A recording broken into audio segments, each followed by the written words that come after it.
Data मिलता है और आपको AI as an AI engineer आप डोमेन एक्सपर्ट नहीं हो, फिर आप कैसे हैंडल करोगे उसको? मेरे को प्रेम का डाउट है मुझे। Hi Jaya, Amit. Hey, hi all.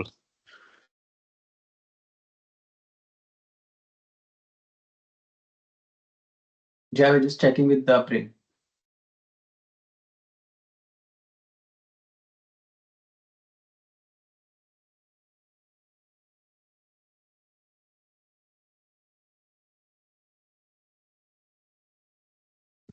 Hello, am I audible? Yes जय। Hello.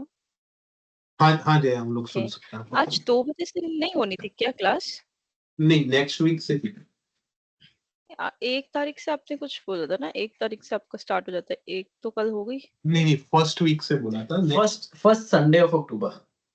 अच्छा, first Sunday, okay, first Sunday बोला था आपने। तो तो मैंने हमारे लिए आज नेक्स्ट से मंडे शिफ्ट से। कर दी।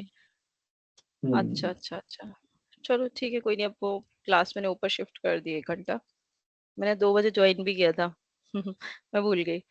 ओके, कोई नहीं, चलो स्टार्ट करते हैं। हम्म, कल क्या पढ़ रहे थे हम लोग? ऑब्जेक्ट डिटेक्शन पढ़ रहे थे। ऑब्जेक्ट डिटेक्शन हमने काफी कुछ पढ़ लिया था।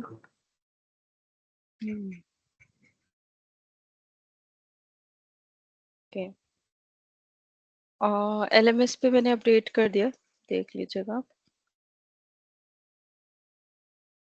तो अब ऑब्जेक्ट डिटेक्शन में और क्या रह गया? हमने कल आरसीएनएन्स वगैरह देखे थे, योलो ही बचा है उसमें, राइट? तो चलो आज योलो देख लेते हैं।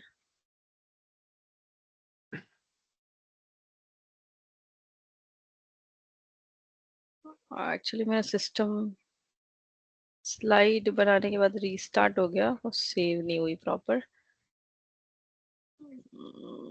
कोई नहीं है, still I have backup available.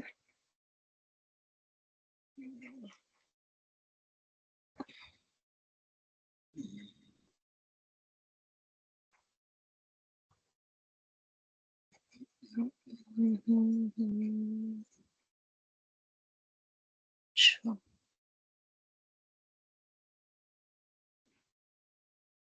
चलो स्टार्ट करते हैं। Slide show, screen share.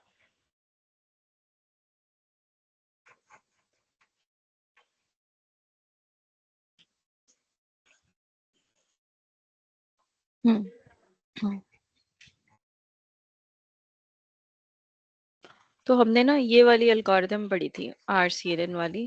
ठीक है, फिर हमने बोला था कि हम मतलब फास्टर आरसीएनएन, फास्ट आरसीएनएन, उसके मास्क आरसीएनएन, ऐसे उसके बहुत सारे वेरिएंट्स आए थे। राइट, तो ये सारे थे 2 स्टेज और प्रपोजल एल्गोरिथम्स। मतलब इनमें हम पहले क्या करते थे, पहले रीजन्स फाइंड आउट करते थे सेलेक्टिव सर्च से, और फिर उन रीजन्स को हर एक रीजन को सीएनएन के थ्रू पास करते थे, और फिर हर एक रीजन में फाइंड आउट करते थे इसमें ऑब्जेक्ट है या नहीं है, और अगर है तो बाउंड्री बनाते थे, और फिर उसको हर एक स्केल पे भी हर एक स्केल पे भी प्रोसेस करते थे। राइट, तो इस तरीके से जो ये प्रोसेस था वो एक 2 स्टेप प्रोसेस था। ठीक है, ऐसा। और हम्म जस्ट पिछली क्लास से जाया तो जो सीएनएन के थ्रू हम लोग सिर्फ कॉन्फिडेंस स्कोर निकाल देते हैं कि जो भी बॉक्स बना है उसकी इमेज का क्या कॉन्फिडेंस है, करेक्ट? नहीं, कॉन्फिडेंस भी निकालते थे, उसकी बाउंड्री भी तो निकालते हैं ना, कि पर वो ये सीएनएन से निकलती थी या वो सेपरेट एल्गोरिथम सेपरेट। प्रोसेस? नहीं, हम उसको रीजन प्रपोज कर देते थे कि इतने सारे इसमें छोटे छोटे बाउंडिंग बॉक्स हो सकते हैं। ठीक है, हर एक रीजन को सीएनएन से पास करने के बाद में हमने उसके फीचर्स निकाल लिए, चाहे वीजीजी 19 हम लोगों ने देखा था उससे निकाल लो, चाहे कोई और मॉडल लिक्सनेक्ट से निकाल लो। उसके फीचर्स आइडेंटिफाई करने के बाद उन फीचर्स को फिर हम प्री ट्रेन्ड एसवीएम को देते थे, कि अब एसवीएम बताएगा कि इन फीचर्स के बेसिस पे कि ये पेडेस्ट्रियन है या नहीं है। ठीक है, तो इस बेसिस पे इसमें 2 स्टेजेस चलती थी। अभी आपने क्या पूछा कि वो bounding box CNN find out करता है? नहीं, सीएनएन केवल वो बाउंडिंग बॉक्स के अंदर के फीचर्स निकाल के देता है। बिल्कुल, हाँ। ठीक है, ठीक है, उन फीचर्स का कॉन्फिडेंस स्कोर जो है वो बाउंडिंग बॉक्स तो आपको सेलेक्टिव सर्च से ही प्रपोज हो जाते हैं बहुत सारे। उन बाउंडिंग बॉक्स के अंदर का फीचर सीएनएन निकाल के देता है, उन फीचर्स में वो पर्टिकुलर ऑब्जेक्ट है या नहीं उसका कॉन्फिडेंस स्कोर निकाल के देता है एसवीएम। ठीक है, हाँ, तो इस तरीके से 2-3 स्टेप का ये प्रोसेस है।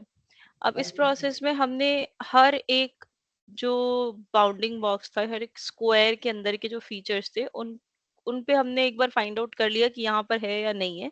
तो जो हैं उनके कॉन्फिडेंस स्कोर भी मिल गए हमको, और वो सारे करने के बाद हमने नॉन मैक्सिमम सेपरेशन लगाया कि अब हमें सबका इंटरसेक्शन ऑफ यूनियन निकालना है, आईओयू बोलते हैं उसको, आईओयू स्कोर निकालना है। वो हमारा फाइनल एवरेज स्कोर होता है उस कॉन्फिडेंस, उस पर्टिकुलर ऑब्जेक्ट के कॉन्फिडेंस का। ठीक है, इस पर तरीके से। सीएनएन को जो हमने इनपुट दिया है उसमें तो कोई मशीन लर्निंग नहीं है ना, लर्निंग तो ये है ही नहीं उसमें। लर्निंग नहीं है उसमें, नहीं लर्निंग नहीं हाँ, है। लर्निंग। वो हाँ, एक प्रोसीजर है, मतलब प्रोसीजर लर्निंग नहीं बिल्कुल। बोलेंगे, हाँ उसको एज ओके, डिटेक्शन टाइप का एक प्रोसीजर बोलेंगे, एक स्लाइडिंग विंडो टाइप का, तो वो कोई लर्निंग नहीं है। ठीक है, ओके। है ना? तो ठीक, तो आरसीएनएन में ये होता था, we process small region proposals individually, meaning the CNN is applied multiple times once for each region. ठीक है, अब योलो में हम क्या करने वाले हैं, we process the entire image once, predicting bounding boxes and classes in one step. ठीक है, इसमें क्या होता था, आरसीएन में वी यूज सेलेक्टिव सर्च और other heuristics to generate region proposals before applying the CNN. अब योलो क्या करता है, it learns to predict the bounding box directly as a part of CNN without using any external region proposal algorithm. RNN much slower because it runs the CNN many times, one for each proposed reason, और YOLO में much faster because it runs on CNN only once, making it suitable। मतलब घुमा फिरा के तीनों में एक ही बात कही है कि YOLO में ना CNN एक बार लगता है पूरी इमेज पे, और RCNN में हम स्टेप बाय स्टेप प्रोसेस करते थे, region proposal then CNN then SVM, फिर उसके बाद हमें फाइनल आंसर बाउंडिंग बॉक्स के अंदर इमेज है या नहीं ये पता लगता था, मतलब वो पर्टिकुलर ऑब्जेक्ट है या नहीं। तो अब योलो को समझते हैं, तो बेसिकली हमारी आरसीएनएन और ये जितने भी इसके वेरिएंट्स आते हैं वो सब 2 स्टेज और प्रपोजल एल्गोरिथम्स थी, और योलो जो हमारी है वो 1 स्टेज और प्रपोजल फ्री एल्गोरिथम है। एसएसडी क्या है मैंने पढ़ी नहीं है, इसलिए I am skipping it, YOLO के बारे में बात कर रहे हैं। ठीक है, तो ओके, तो योलो के स्टेप्स क्या हैं, कुछ 8 स्टेप्स हैं योलो में। पहले क्या करता है, full image as an input लेता है, मान लो 416 क्रॉस 416 पिक्सल की अगर इमेज है, एक एग्जांपल के लिए ले लिया, फिर इमेज को ग्रिड में डिवाइड करता है। ये ग्रिड का साइज आप डिफाइन कर सकते हो उसमें कि कितने ग्रिड साइज में तुम डिवाइड करो, मोस्टली ऑड नंबर में होती है। ठीक है, तो 7 क्रॉस 7 प्रेफरेबल मतलब है इसमें, 13 क्रॉस 13, इस तरह से कुछ ग्रिड साइज है, मतलब कि इमेज को ऐसे लाइन खींच के ना ऐसे बॉक्स बना देता है, इमेज के ऊपर ही एक आपने 13 क्रॉस 13 की ग्रिड ग्रिड बना ली। ठीक है, और उसके ऊपर bounding box prediction for each grid cell, the model predicts multiple bounding boxes. ठीक है, तो अब जो है हमने इमेज को इतने ग्रिड्स में डिवाइड कर लिया, अब 13 से 416 की लेंथ को डिवाइड कर दो कितने ग्रिड्स आएंगे, और हर एक ग्रिड को जो है वो हम हर एक ग्रिड में डिफरेंट डिफरेंट बाउंडिंग बॉक्स को मॉडल आइडेंटिफाई करता है, डायरेक्टली मॉडल प्रिडिक्ट करता है। ठीक है, मतलब सीएनएन जो है वो प्रेडिक्ट करता है, और फिर उस बाउंडिंग बॉक्स में मॉडल साथ के साथ उसका कॉन्फिडेंस स्कोर भी बजाता है based on the object presence and box accuracy. इन दोनों के बेसिस पे कॉन्फिडेंस स्कोर निकालता है कि ऑब्जेक्ट प्रेजेंट है या नहीं, और हमारा बॉक्स जो है वो ऑक्लूजन नहीं है, मतलब आधा ऑब्जेक्ट नहीं आ रहा हो उसमें, पूरा हो रहा हो। Then class prediction, each bounding box is associated with class probabilities, dog cat जो भी है, और नॉन मैक्सिमम सेपरेशन इसमें भी हम अप्लाई करते हैं, क्योंकि अभी हम ग्रिड की बात कर रहे थे, एक पूरी 13 क्रॉस 13 की ग्रिड को हमने प्रोसेस किया, दूसरी 13 क्रॉस 13 को प्रोसेस करेंगे, तो उसमें भी हमें कुछ केसेस मिल जाएंगे जिस जहाँ पर हमें नॉन मैक्सिमम सेपरेशन लगाने की जरूरत पड़ेगी, एक आईओयू स्कोर निकालने की जरूरत पड़ेगी। ठीक है, तो only the best box are kept, उसमें जो हमारे बॉक्स ओवरलैपिंग थे वो सब हटा देंगे, उनका केवल हम एक नॉन मैक्सिमम सेपरेशन लगा देंगे। फिर हम फाइनल आउटपुट निकाल देंगे कि the output model outputs bounding box with class labels and confidence score, then we visualize the results. ठीक है, तो ये है योलो की एल्गोरिथम। इसमें इसमें आपको जो वेट्स और इसके ये करने हैं, तो ये योलो की कॉन्फ़िगरेशन फाइल की गिटहब से जो योलो यहाँ पर डार्कनेट, हाँ ठीक है, डार्कनेट इस पे इसका है अपना डॉक्यूमेंटेशन है योलो का। ठीक है, हाँ हाँ बेटू जा रही हूँ। ठीक है, इसका अपना डॉक्यूमेंटेशन है, तो यहाँ से ही ये वेट्स उठा रहा है, इसके योलो के जो ऑलरेडी ट्रेन वेट्स हैं और उनकी कॉन्फ़िगरेशंस उठा रहा है और क्लास नेम्स उठा रहा है। ठीक है, तो ये सारी चीज़ें आपको करनी पड़ेंगी, तब आपको ये फाइनल रिजल्ट दिखेगा। ठीक है, इसमें मैं कुछ कर रही थी पर यहाँ पर कुछ एरर आ रहा है, invalid index to scalar variable, वो भी रिजॉल्व नहीं हुआ है, तो मैं इसको रिजॉल्व करके डाल दूंगी। अभी ये योलो वाली चल नहीं रहा है वाला कोड। ठीक है, इसमें कुछ इशू आ रहा था। अगर आप में से कोई अपने सिस्टम पे काम कर रहा हो तो एक बार इसको चला के देखिए, इसके वेट्स वगैरह डाल के।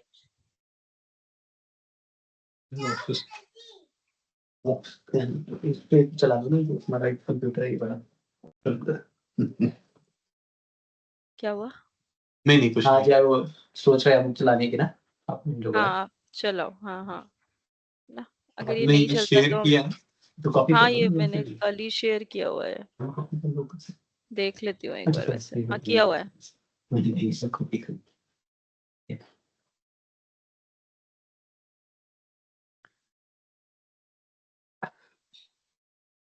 ये लो।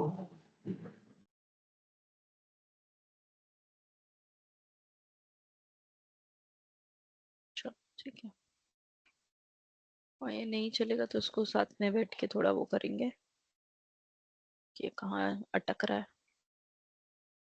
ठीक है, आप इसको चलाइए। एक मिनट। अमित प्रेम आप भी चला रहे हो?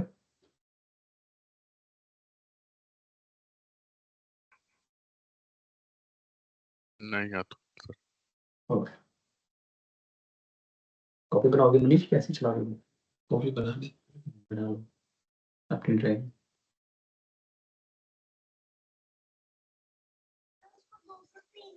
कॉपी ड्राइव करना।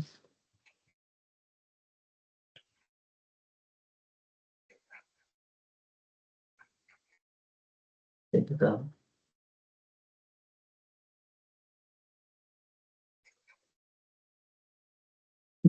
एक बताओ।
ये नीचे में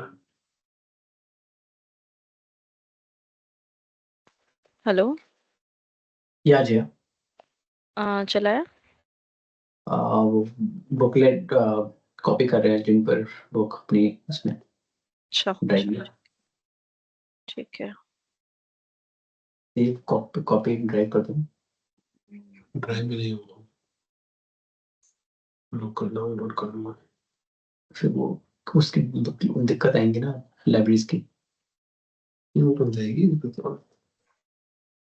मैं मतलब उसको मैं उसमें चेंज भी कर रही हूँ, तो उस पे चलाएंगे तो आपको हर बार रिफ्रेश करेंगे नया कोड दिखेगा। नहीं, हम अपने कर रहे हैं लोकल में। ठीक है,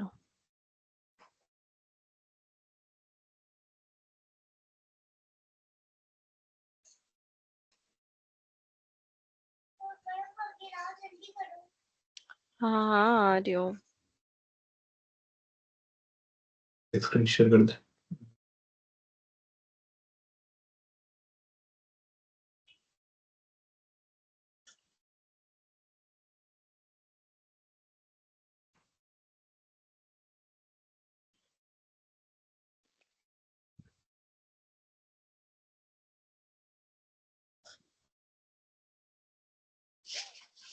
चल गई है। चल मेरे पास जो थी चल गई अब। ओके उसमें एक आई वेरिएबल था ना, उसकी वजह से इशू आ रहा था।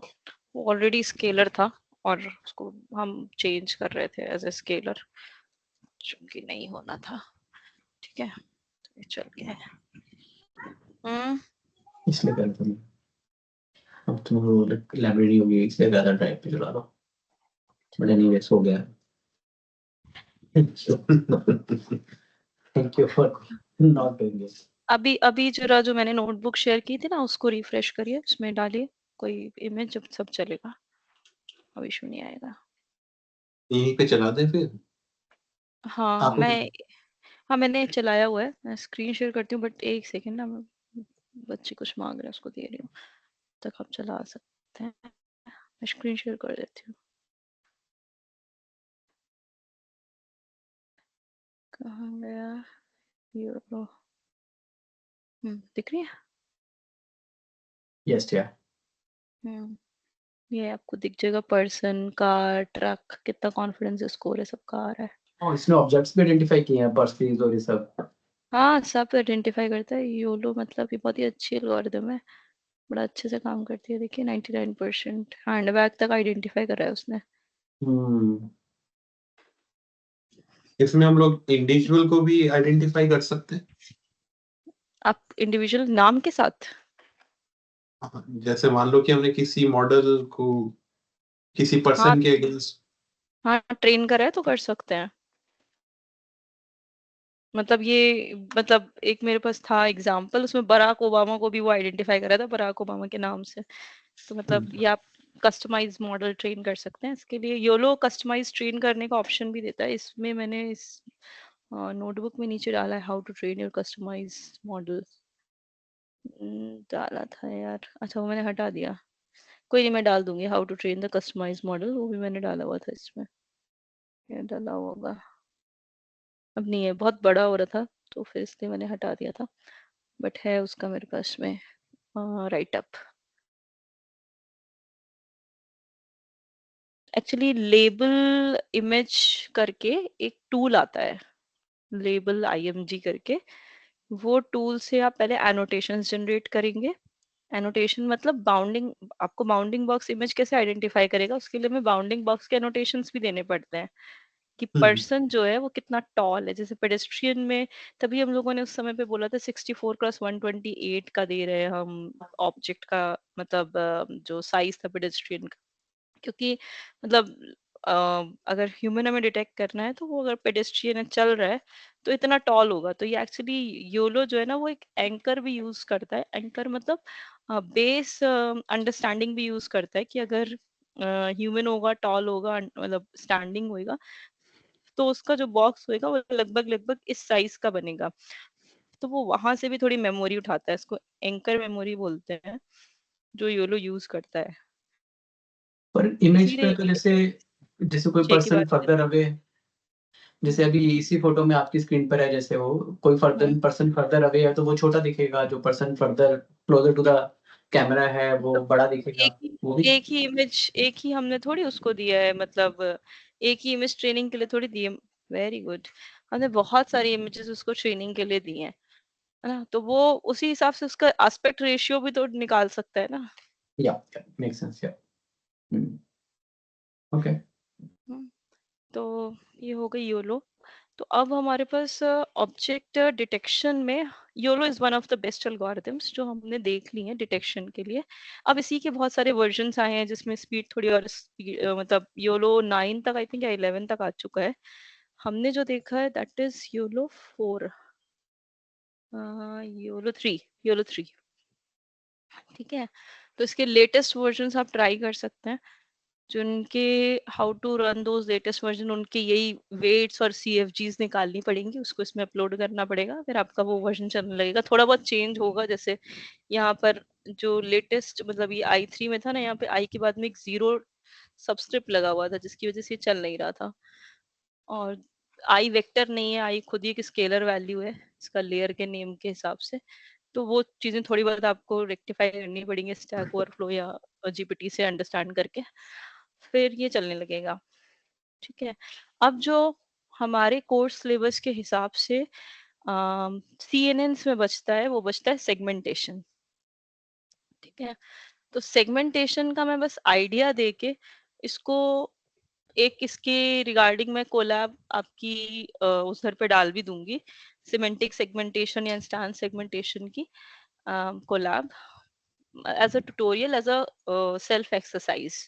ठीक है, और हम चलते हैं अब नेचुरल लैंग्वेज प्रोसेसिंग की तरफ, क्योंकि मैंने आज जब सिलेबस देखा तो आई वाज वंडरिंग कि उसमें मैंने सीएनएन कहीं लिखा ही नहीं था। और ये सीएनएन की तरफ हम इसलिए चले आए क्योंकि ये एक्चुअली मेरा कोर एरिया रहा है, तो मुझे ध्यान ही नहीं रहा कि सिलेबस में कभी सीएनएन था ही नहीं। तो हमारा टाइम थोड़ा सा 3-4 क्लासेस इसमें लग गई है। और हमारे सिलेबस में था आरएनएन, सॉरी वो था नेचुरल लैंग्वेज प्रोसेसिंग था, और जेएनएआई था, और रीइंफोर्समेंट लर्निंग था। ठीक है, तो वो सारी चीजें थी। सीएनएन तो एक्स्ट्रा ही पढ़ लिया हमने, तो कोई बात नहीं, अब इसको और एक्सटेंड नहीं करते हैं।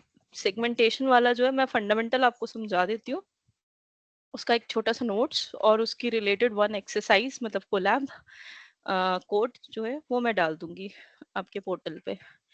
और चलो अब चलते हैं एनएलपी की तरफ। एक बोलना है, हाँ बताइए। मैं ना एक जस्ट एक प्रोजेक्ट सोच रहा था जया मैं इसके ऊपर, हम्म इमेज प्रोसेसिंग के ऊपर। लेट्स से कि हमें मुझे ना हम्म इस तरह का कैमरा बनाना है जो फ्रेंड्स को आइडेंटिफाई करे। हम्म। इसके ठीक है। बहुत एप्लीकेशंस है मनीष, आप इसके जो भी मतलब यूज केस है ना उसको आप लिखिए, और वो एज अ प्रोजेक्ट डिस्ट्रीब्यूट कर लेते हैं उसका पार्ट वाइज, तो हम्म। तब आप लोगों को बेटर अंडरस्टैंडिंग भी बनेगी और बहुत सारी नई चीजें भी पता चलेंगी। देखिए इसके कंसेप्ट अगर आप पढ़ते जाएंगे तो कंसेप्ट तो उतने ही है, लेकिन उन्हीं कंसेप्ट्स का और थोड़े से और नई नई पाइथन की लाइब्रेरीज को ऐड ऑन करके आप बढ़िया प्रोजेक्ट्स बना सकते हैं। ठीक है, मैं इतने दिन से कह तो रही हूँ, आप लोग थोड़ा एक्सप्लोर करिए, ये चीजें देखिए। तो अगर इसका प्रोजेक्ट करना है तो मैं आपको 2-3 प्रोजेक्ट्स निकाल के देती हूँ। एक जो आप बोल रहे हैं उसको लिख लीजिए, आप जो भी करना चाहते हो 2-3 हाँ, लाइन या एक छोटे पैराग्राफ में, फिर उसको मॉड्यूल्स में डिवाइड करते हैं और सबको देते हैं, बनाइए, मजा आएगा। तो ठीक है। तो पर मेरा एक बार प्रोजेक्ट क्विकली 1-2 मिनट में डिस्कस कर लेते हैं कि वो मतलब जो मैं सोच रहा हूँ वो इस वाले एल्गोरिथम से सॉल्व होगा या नहीं होगा। बताइए बताइए। लेट्स से कि है ना मुझे एक मैं कैमरा नोट्स, बनाना है। रुको रुको रुको, let me take notes of that as well ना। ठीक है, हाँ बताइए। मुझे ऐसा कैमरा बनाना है जो कि पर्सन को आइडेंटिफाई कर ले कि कौन घर में आ रहा है, या कौन वेदर ये नोन है या अननोन है। हम्म ठीक है। पर अभी प्रॉब्लम स्टेटमेंट ये है कि मेरे पास किसी भी फ्रेंड्स की या कोई भी फोटोज भी नहीं है। हम्म तो पहले तो डेटा सेट बनाना पड़ेगा। और आपने बोला हम्म लास्ट टाइम मैंने जब आपने पूछा था, आपने बोला था भी एटलीस्ट 100-200 पिक्चर्स होगी तो वो डेटा सेट बनना चालू होगा। राइट, हाँ। तो इनिशियली क्या ऐसा हो सकता है कि ये एल्गोरिथम फेस डिटेक्ट करके ये बता दे कि ये दो डिफरेंट डिफरेंट पर्सन है और उनको सेम कैटेगरी के अंदर डेटा सेट को डिवाइड कर दे। ऐसा जितना पॉसिबल है? देखो, हाँ सब पॉसिबल है। देखिए आप जितना उसको देखो हर एक एल्गोरिथम की अपनी एक्यूरेसी है। ठीक है, आपने कहा पर्सन है, नोन है, तो उसने कुछ आपको एक्यूरेसी दी, मान लीजिए 80% दी, तो उसने 20% तो लोगों को नहीं आइडेंटिफाई वो कर पाई। वहां आपका एक बार मॉडल जाएगा एक्यूरेसी में। उसके बाद आपने उसके ऊपर लगाया योलो, फिर उसकी भी अपनी एक्यूरेसी है, फिर उसने भी कुछ आपके केसेस को नहीं आइडेंटिफाई किया, तो वहां पर आपको ये जो फॉल्स पॉजिटिव्स है वो बढ़ते चले जाएंगे। आप जितना उसको ट्रेनिंग के लिए बोलेंगे उतना उसके फॉल्स पॉजिटिव्स बढ़ जाएंगे, वो गलत चीजें आइडेंटिफाई करने लगेगा। नहीं नहीं, मेरा क्वेश्चन ये तो है कि इनिशियली तो अपने पास कोई डेटा सेट है ही नहीं, हम्म और तो हम आपको लोग वो फिर डेटा भी सेट क्लासिक। कैप्चर, तो उसको कैप्चर करने के लिए आपको इमेजेस, मान लीजिए 200 नहीं है तो आप कम से कम 50 इमेजेस कलेक्ट कर सकते हैं। 50 इमेजेस आपके नोन लोगों की, हर एक बंदे की कम से कम 5 इमेज तो हो, क्योंकि बंदों का फेस पहचानना मतलब is is really tricky for a neural network. Human recognition is really tricky, क्योंकि उसमें कई सारे आप कौन से एंगल से फोटो है उस पे से फर्क पड़ता है। ठीक है, उससे डिपेंड करता है कि उसकी एक्यूरेसी अच्छी जा रही है कि नहीं। तो कम से कम 4-5 फोटो तो हमें चाहिए, और आप कह रहे हैं कि तो हम एक मान मॉडल लो ट्रेन कि करना नहीं, मैं चाह रहे हैं। नहीं नहीं मैं ऐसे फोटो नहीं ले सकता, बट इज इट पॉसिबल कि लेट्स से कि हमने इनिशियली कैमरा कैमरा 2 दिन 3 दिन के लिए चला दिया हम्म और उसको बोला कि वही इमेजेस कलेक्ट करे। हाँ, वो तो ठीक है, वो तो सिंपल कैमरे का काम है, हार्डवेयर का काम है, वो इमेज कलेक्ट हाँ, करके आपको दे देगा। और उसके बाद में हमने उसको क्लासिफाई किया डेटा को कि नहीं, इसमें कितने। क्लासिफाई नहीं, रुकिए, रुकिए। आपको उस डेटा को पहले एनोटेट करना पड़ेगा, ठीक है? तो जो आपने कैमरा आपने चला दिया, उसने इमेजेस कैप्चर कर ली, या वीडियो कैमरा तो वीडियो कैप्चर करेगा ना, आप सारा वीडियो निकालेंगे, वीडियो में से फिर आप फ्रेम एक्सट्रैक्ट करेंगे। फिर फ्रेम्स में आप मतलब कितने कितने इंटरवल पे आप फ्रेम एक्सट्रैक्ट करेंगे, उसके हिसाब से उसमें फेसेस आएंगे, ठीक है? अगर वो फोटो फोटो क्लिक कर रहा है तो वो एक अच्छा सोल्यूशन नहीं होगा। आप एक साथ पूरा 2 दिन का एक वीडियो स्टोर करेंगे मान लीजिए, उसमें से फिर नोन पर्सन्स को जो फ्रेम्स होंगे उनको आपको अलग हटाना पड़ेगा, जिसमें अननोन्स आ रहे हैं उसको अलग, जिसमें दोनों है वो आपको डिस्कार्ड करो या तो, नहीं, नहीं, पर ठीक है? मैं ये नहीं चाहता हूँ ना, मैं चाहता हूँ कि जो भी फोटोज आई उसने मान लो ह्यूमन आइडेंटिफाई करके एक डेटा सेट बना लिया। अब पहले मैं ये चाहता हूँ कि सिमिलर फेस के लिए वो एक डेटा सेट रन करे और बताए कि इसमें कौन कौन सी फोटोज सिमिलर आदमी की है। क्या वो पॉसिबल है या मैं गलत यूज केस सोच रहा हूँ? नहीं, सिमिलर फेसेस आइडेंटिफाई करेगा, वो क्लस्टरिंग लगेगी उसके लिए, हाँ, ठीक है? या फिर इमेज सिमिलैरिटी लगेगी। इमेज सिमिलैरिटी भी नहीं लगेगी, इवन क्लस्टरिंग ही लगेगी। तो और क्लस्टरिंग करके फिर मैंने उनको बोल दिया कि ये क्लस्टरिंग और में भी मान लीजिए एडवांस कि और भी एडवांस मेथड्स होंगे, मतलब अब आप नया एक यूज केस डेवलप कर रहे हैं तो हो सकता है इसके लिए कुछ और भी एडवांस मेथड्स हो कि सिमिलर फेसेस, एक फेस, टेम्पलेट मैचिंग बोलते हैं इसको। टेम्पलेट हम्म, मैचिंग, टेम्पलेट आपने दे दिया कि ये बंदा फाइंड आउट करना है जितनी फोटोज हैं उनमें से, ठीक है? हम्म, उनको अलग आइडेंटिफाई तो किया, उसके बाद उन सारी फोटोज को एक फोल्डर बना के उस बंदे के नाम से स्टोर कर दिया। That will be valid data for us, क्योंकि उस फोल्डर का नाम हमें पता है कि ये पर्सन है, उसके अंदर उसी पर्सन की सारी इमेजेस हैं। तो अब हम हम्म, अपने मॉडल को ट्रेन करने के लिए थोड़ा सा रेडी हो गए हैं। ठीक है। तो टेम्पलेट मैचिंग के एल्गोरिदम हमें पहले देखनी पड़ेंगे कि कौन कौन सी है, वो सारी टेम्पलेट मैचिंग के एल्गोरिदम्स हम लगाएंगे। सिमिलर फेसेस उस पर्सन को आपने देना पड़ेगा कि ये वाली इमेज से सिमिलर निकालो, वो निकाल देगा, हम्म, टेम्पलेट मैचिंग से हो जाएगा। फिर आप थर्ड केस में वो डेटा सेट प्रिपेयर हो जाएगा आपकी टेम्पलेट मैचिंग वाली चीज से, क्योंकि एक एक फोटो तो होगी आपके पास। और आप जो हम्म, वीडियो रिकॉर्ड करेंगे, मान लीजिए आपने कोई पार्टी या फंक्शन ऑर्गेनाइज किया, उसमें वो लोग आ रहे हैं, तो फिर वो आप क्रॉपिंग भी करवाइए उनकी, क्योंकि उसमें कई सारे लोग हो रहे हैं। तो उतनी क्रॉपिंग करा के आप उनका उस पर्सन की हर हर डायमेंशन से, हर एंगल से फोटो स्टोर करेंगे, तो फिर आपका वो फ्रेंड्स का डेटा सेट क्रिएट हो जाएगा।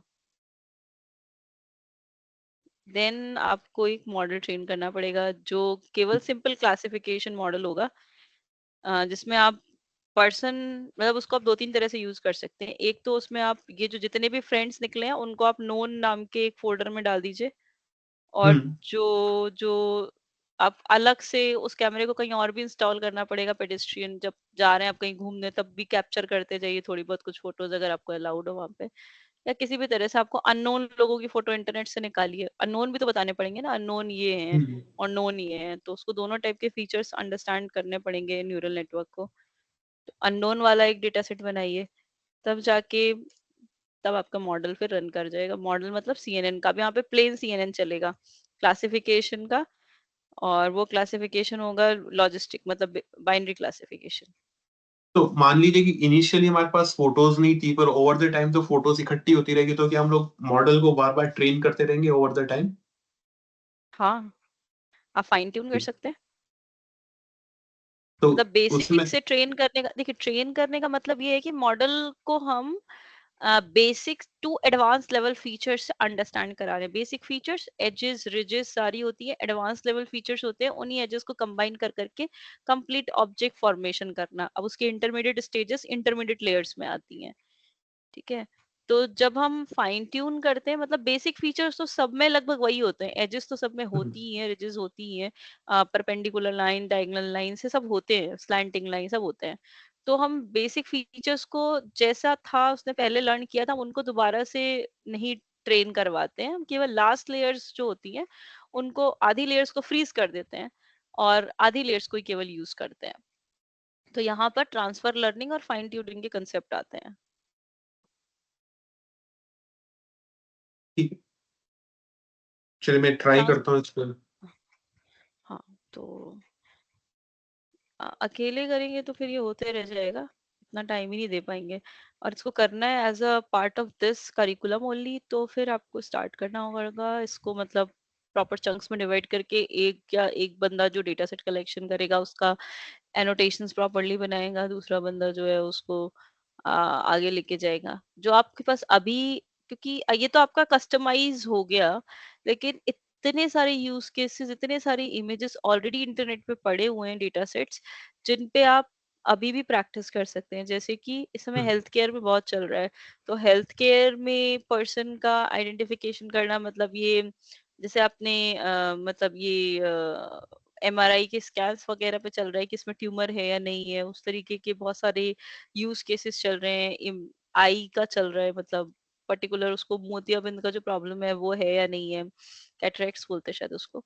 तो ये सारी चीजें, ऐसे बहुत सारे यूज केसेस ये हेल्थ केयर के हो गए। और बाकी आपने एक मास्क वाला बताया था, मास्क पहना हुआ है या नहीं पहना हुआ है, इस पे भी बहुत सारे मॉडल्स ऑलरेडी बन भी चुके हैं, और आप अपने भी एक बेसिक से बना सकते हैं, तो वो भी बना सकते हैं।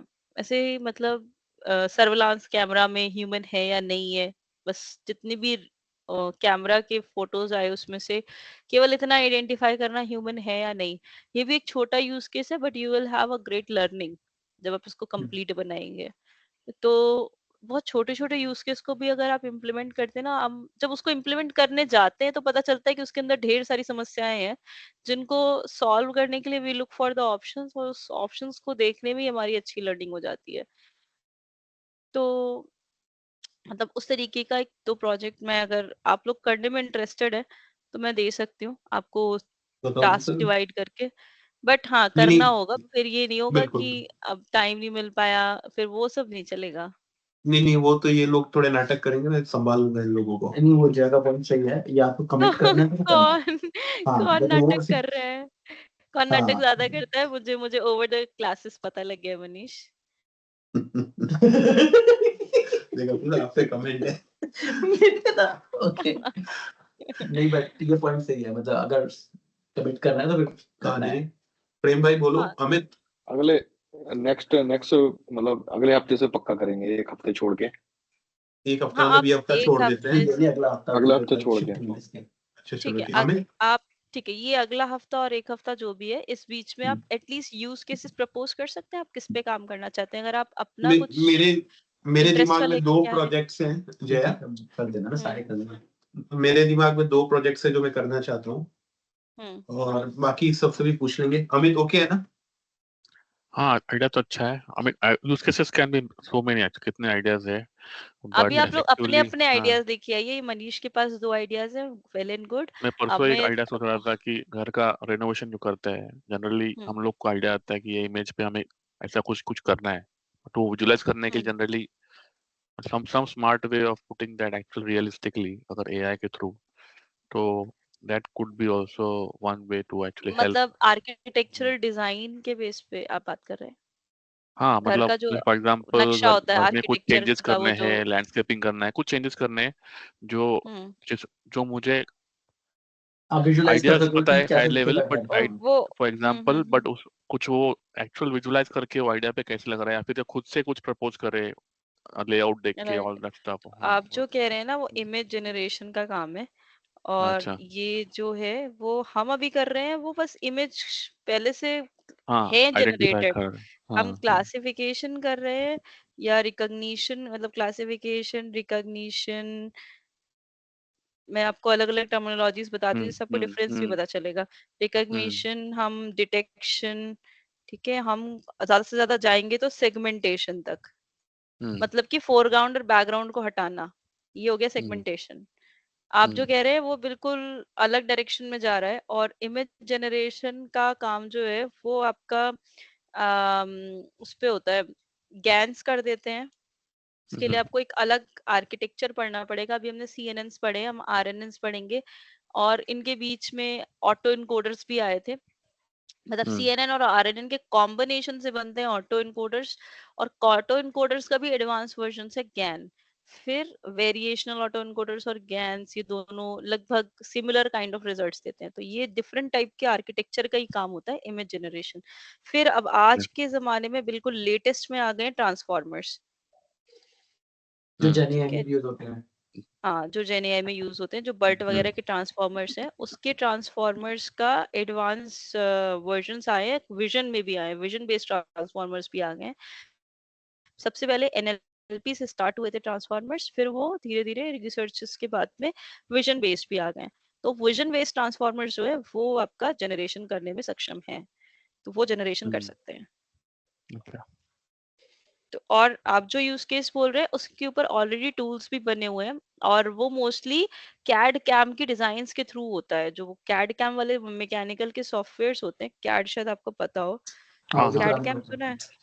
हाँ, हाँ हाँ जो पुराने होते थे मैकेनिकल के जो सॉफ्टवेयर्स होते थे उनके हाँ, थ्रू कुछ टूल्स बने हुए हैं, ऑनलाइन भी अवेलेबल है, आप उनको ट्राई आउट कर सकते हैं। अपने घर का नक्शा वक्शा डालिए, डिजाइन करिए, फिर आप चेंजेस करते रहिए, सेव करके डिजाइन, वो पॉसिबल है, उसके कुछ ओके, ऑप्शंस अवेलेबल हैं। हाँ, तो ये मतलब ready to explore solutions already पड़े हुए हैं, तो ये आप देख सकते हैं एक बार। कैड कैम वाले वो पूरा आ जाता है कंप्यूटर ग्राफिक्स का एरिया में, उसका और मतलब एक मतलब दैट्स एक्चुअली इंटरेस्टिंग। और एक यूज केस होता था अदर डे, लाइक जनरली हम लोग जाते हैं अक्सर ग्रोसरीज वगैरह, काफी मतलब इन्फ्लेशन हो रहा है, but there also products available जहाँ पे एक स्टोर में चीपर है, अदर स्टोर में नहीं है, and all that stuff, right? तो वो रेडिली मालूम नहीं पड़ता है। तो in a way app which can go and scans all the catalogue and gives the information straight away कि यहाँ पे ये प्रोडक्ट चीपर है, यहाँ पे वो चीपर है। मतलब that will be much easy for me to go and do shopping right. तो अगर वो उसके लिए आपको एक असिस्टेंट, एक चैट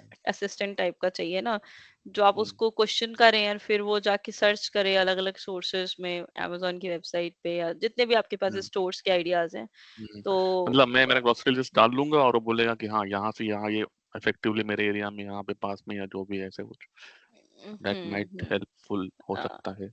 राइट, ठीक है, इसको आप थोड़ा लिखिए क्योंकि दिस इज वेरी रोबस्ट, मतलब कई सारी जगह से उस चीजों को करना पड़ेगा उसको, केवल एनएलपी बेस्ड या केवल विजन बेस्ड नहीं है। अच्छा, एक जो मुझे लगता था किचन में, क्योंकि हमें जो होता है जब खाना बनाते हैं तभी सामान याद आता है, और फिर उसके बाद जब हम amazon का ऐप लेके खोल के बैठते हैं, वो कुछ नहीं याद आता है क्या ऐड करना है, हम फालतू के सामान ऐड करके वही परचेज कर लेते हैं। ठीक है, राइट। जो ग्रोसरीज थी वो हर बार रह जाती हैं, फिर हमें नीचे वाली शॉप से जाके खरीद के लानी पड़ती हैं।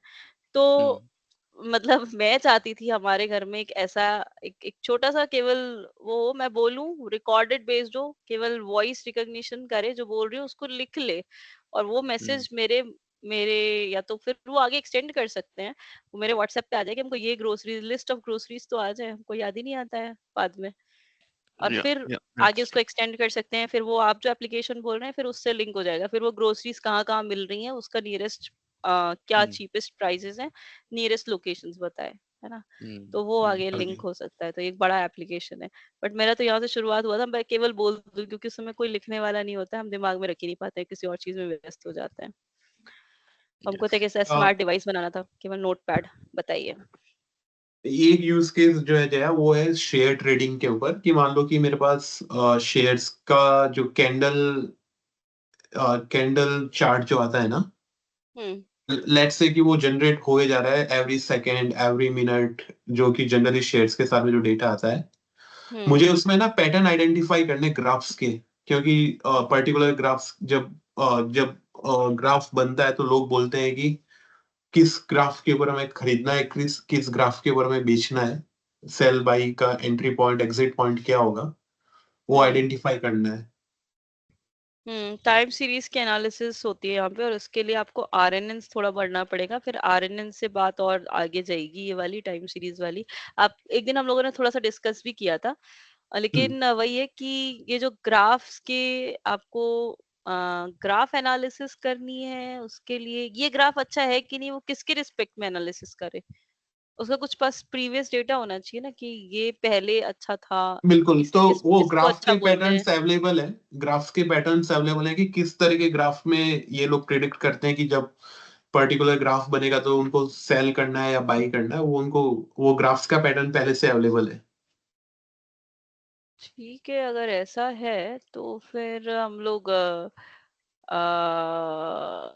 क्या मतलब, हमारा अब जो इनपुट ग्राफ है वो वैसा दिख रहा है कि नहीं, उसका हमें एक बस कॉन्फिडेंस स्कोर बता दे, इमेज या सिमिलैरिटी हो गई बस।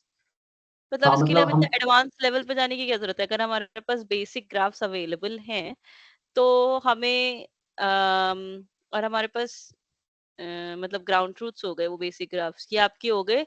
मतलब मान लेते हैं आपने एक फोल्डर में स्टोर कर दिया, ये आपके वर्थ ग्राफ्स हैं या जो भी आप बढ़िया नाम देना चाहें उसको, ये आपके बेस्ट ग्राफ्स हैं। और एक आपने स्टोर किया कि ये इनवैलिड ग्राफ्स हैं, राइट? आपने दो तरीके के डेटा बनाए। मैं और एक हाँ जस्ट स्क्रीन शेयर कर रहा हूँ जया। हाँ करिए। तो जैसे ना ये कैंडल और स्ट्राइक का ये ग्राफ है, ये तो बॉक्स प्लॉट है। बॉक्स प्लॉट है, पर ये शेड्स की टर्म में इसको कैंडल बोलते हैं। अच्छा ठीक है। ठीक है, तो ये और जैसे ये कैंडल बता रही है कि अगर इस तरह का ग्राफ बना तो ये पोटेंशियल ये है कि ये इसकी प्राइस बढ़ेगी अब। अच्छा। ठीक है, और इसमें और भी जैसे एग्जांपल्स दिए हैं, पर जैसे ये तो उसने पोटेंशियल डायरेक्शन अप के बताए हैं, पर ऐसे भी आता है कि ये पोटेंशियल डायरेक्शन डाउन का ग्राफ है जिसमें कुछ इस तरह का पैटर्न बन रहा हो। ओके। ये भी डाउन का पैटर्न है कि ये इस टाइम पे लोग बोलते हैं कि खरीदना नहीं है, बेचना है, पर ये इस ग्राफ को आइडेंटिफाई करना पड़ेगा कि अब ये बन रहा है या नहीं बन रहा है। तो उसके लिए आप रियल टाइम डेटा देंगे? एग्जैक्टली, वो रियल टाइम डेटा में चलेगा। तो डेटा से थोड़ी होगा, फिर तो वो भी ग्राफ के फॉर्म में ही चाहिए ना। पर डेटा आ रहा है, उससे ये बन रहा है, पर मशीन को तो आइडेंटिफाई करना पड़ेगा ना कि ये पैटर्न बन रहा है, तो वो हाईलाइट करेगा कि ये पैटर्न बन रहा है। मतलब ठीक है, तो इस दो तीन पार्ट हुए। जो आपका डेटा आ रहा बिल्कुल, है, पहले तो उससे हम ये ग्राफ डिजाइन करें, मतलब मशीन खुद डिजाइन करे ये वाला मोस्टली ग्राफ ये बन। ग्राफ बने हुए आ जाते हैं, जो भी शेयर्स की जो वेबसाइट्स होती है ना, ये ग्राफ बना वेबसाइट के से देते हैं। कैसे उठाएगा? मतलब वो वेबसाइट तो दे रही है ग्राफ बना के, बट जब तक आप स्टोर करेंगे मशीन से पूछेंगे तब तक तो गाड़ी मतलब हाथ से निकल जाएगी ना बात। पर मान लो कि हम लोग पर सेकंड का नहीं करते हैं, हम लोग पर आवर की ग्राफ बना सकते हैं, पर डे का ग्राफ बना सकते हैं, हमें पर सेकंड की तो ट्रेडिंग करनी नहीं है। हम्म। तो आप डे वाइज उसको बस एक ग्राफ प्रोवाइड करेंगे, और मतलब हाँ एक एक इमेज के बेसिस पे मॉडल टू ट्रेन होना इम्पॉसिबल है। ये आप जो हमें बता रहे हैं ये तो एक ही ग्राफ है ना, या दो ग्राफ है मान लेते हैं। जो आपकी पोटेंशियल अप डायरेक्शन है उसके लिए तो दो ग्राफ हो गए। वो तो दो ग्राफ से तो टेम्पलेट मैचिंग ही हो सकती है मतलब। नहीं, दो नहीं, या ऐसे ऐसे हंड्रेड्स ऑफ पैटर्न है ये, तो इसमें जस्ट मैं आपको दिखा रहा हूँ। हाँ अच्छा ठीक है, चलो इसके हंड्रेड्स ऑफ पैटर्न्स जो है वो निकाल लेते हाँ। हैं। उन हम्म, सबको निकाल के हमने एक फोल्डर में स्टोर कर लिया। ये पोटेंशियल अप है, एक पोटेंशियल डाउन है, बिल्कुल ठीक है। हाँ। तो अब आप अपना जो अब आप न्यूरल नेटवर्क आर्किटेक्चर अपना डिजाइन करिए। वो डिजाइन करने के बाद में कस्टमाइज मान लीजिए डिजाइन करते हैं, वो केवल ग्राफ का पैटर्न अंडरस्टैंड करने के लिए। वो उसको ये नहीं पता है कि आपको ट्रेडिंग वेडिंग कर रहे हैं। तो अब आपने वो डिजाइन कर लिया, मॉडल ट्रेन हो गया। ट्रेन होने के बाद में इन्हीं इमेजेस से ट्रेन हो गया, अप और डाउन वाली। फिर आपने उसको टेस्ट टाइम पे ऐसा ही एक ग्राफ देंगे तो वो उसको किसी एक कैटेगरी में तो डाल ही देगा। अब फिर चेक हम्म, करना पड़ेगा हमें कि उसकी एक्यूरेसी कितनी है। अगर हम एक बढ़िया मॉडल बना लेते हैं तो बढ़िया है, फिर आप कर लीजिए ट्रेडिंग। ठीक। तो एक ये भी अच्छा यूज केस है, मतलब हाँ, ये भी हम करने के लिए, ये भी इंटरेस्टिंग है। हाँ तो मतलब आप ट्रेडिंग में इंटरेस्टेड हैं तो उस चीज को कर लेते हैं, यही प्रोजेक्ट बना लीजिए ग्राफ अप डाउन वाला। तो एटलीस्ट आपको कुछ मॉनिटरी गेन भी होगा साथ में, लर्निंग के साथ में। तो जनरली इस क्या तरह बोल से रहे? ये कैंडल ग्राफ ये लिखूं मैं? Candle candle. चार्ट ये लिखा है ये। टाइम सीरीज हटा देती हूँ फिर तो। ये सिंपल सीएनएन का केस है, आरएनएन वारएनएन कुछ नहीं लगेगा इसमें। सीएनएन का केस है, कैंडल चार्ट आप सीधा उसको ग्राफ बेस्ड लर्निंग कराएंगे। हम्म, तो बेसिकली हम पैटर्न मैच ही कर रहे हैं, मतलब ये हमने ग्राफ लिया और हाँ इस पर हमने ये इस इमेज को जो हमारे जो नॉर्मल स्टॉक का जो पैटर्न आ रहा है उससे मैच, उसमें ढूंढना है कि ये इमेज जैसे कहीं ये लाई कर रही है कि नहीं। जैसे इसने बताया कि इस तरह में आप सेल कर दो, किस तरह में निकालना है, कहाँ मैक्सिमम प्रॉफिट आएगा, इस तरह की कुछ पैटर्न्स हैं इनके। मतलब और वो मुझे इजीली थोड़ी सी हम्म, आप हमें थोड़ा सजेस्ट कर दो कि इसमें आपकी हम क्या आवाज कट रही है। हाँ, मतलब क्या टेक्निक हम यूज करें तो हम उसके ऊपर ट्राई कर सकते हैं इसको फिर। देखिए सीएनएन क्या करेगा यहाँ पर, जितना मुझे अच्छा से आइडिया है तो सीएनएन क्या करेगा, आप ये रेड ग्रीन देंगे तो सीएनएन हो सकता है आप जो फीचर सोच रहे हैं वो लर्न कर पाता है कि नहीं डीप लर्निंग। वो भी एक सोचने वाली बात है, क्योंकि सीएनएन क्या करते हैं इन फीचर्स को आइडेंटिफाई करने के लिए। वो हो सकता है इस पैटर्न को समझ ही ना पाए, वो स्टैंडिंग लाइन स्लैंटिंग लाइंस में अटका रह जाए। और वो जो अंडरलाइंग पैटर्न है पूरी इमेज में, ये अप एंड डाउन वाला, उसको अंडरस्टैंड कर पाएगा? आई डाउट समवेयर हम्म, वो ये पैटर्न निकाल पाए कि अप डाउन है उसमें, वो कुछ और ना लर्न कर ले। काफी बार होता है इमेज में सीएनएन कुछ और ही लर्न कर देता है, आप कुछ और चाहते हैं, होता कुछ और लर्निंग है। ठीक है, तो हाँ पहले ठीक है। हमको ये डाल के चेक करना पड़ेगा कि ये सोल्यूशन हमारा काम भी करता है किसी तरह से। अगर नहीं करता है तो फिर हमको फिर वो वैल्यू बेस्ड पे ही जाना पड़ेगा, हम्म, या फिर उसका कोई और थर्ड तरीका हो तो वो ब्रेनस्टॉर्म करना पड़ेगा। अभी मुझे आइडिया नहीं आ रहा है। नहीं ऑफ कोर्स वो तो ही, मतलब सोच सकते हैं आगे के लिए। हाँ ठीक हाँ। है, मैं इसका है ना एक बार डेटा लेके आता हूँ, उसको डेटा एनालिसिस करते हैं कि क्या हम्म, मेथड रहेगा। हम्म। ठीक है, ठीक है। उससे तब अच्छा तक है मैं पर ये आई आपका थिंक कैंडल वाले का यूज केस पे बात, हाँ, अंडरस्टैंड करती हूँ कि इस तरीके की अप एंड डाउन लर्निंग के लिए हमारे पास कोई बढ़िया सोल्यूशन अवेलेबल है जो इस तरीके की इमेज को अंडरस्टैंड कर पाता है, या अगर हम बनाए तो किस बेस पे बनेगा, वो मैं थोड़ा सा सर्च आउट करती हूँ। ठीक है, ओके, तो ये मैं कुछ इसको सेव कर लेते हैं फाइल को, इसमें हमारे कुछ लाइव आइडियाज डिस्कस हुए हैं।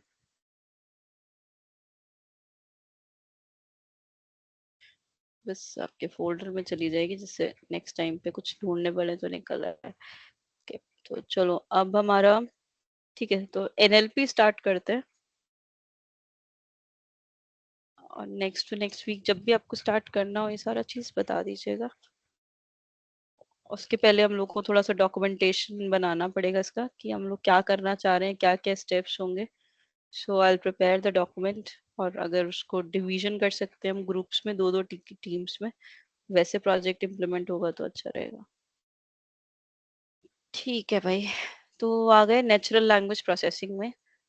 तो जो हमने सीएनएन पढ़ा था, वो सीएनएन एक अलग तरीके से काम करता है, और वो सारा अ, जो था that was good for images.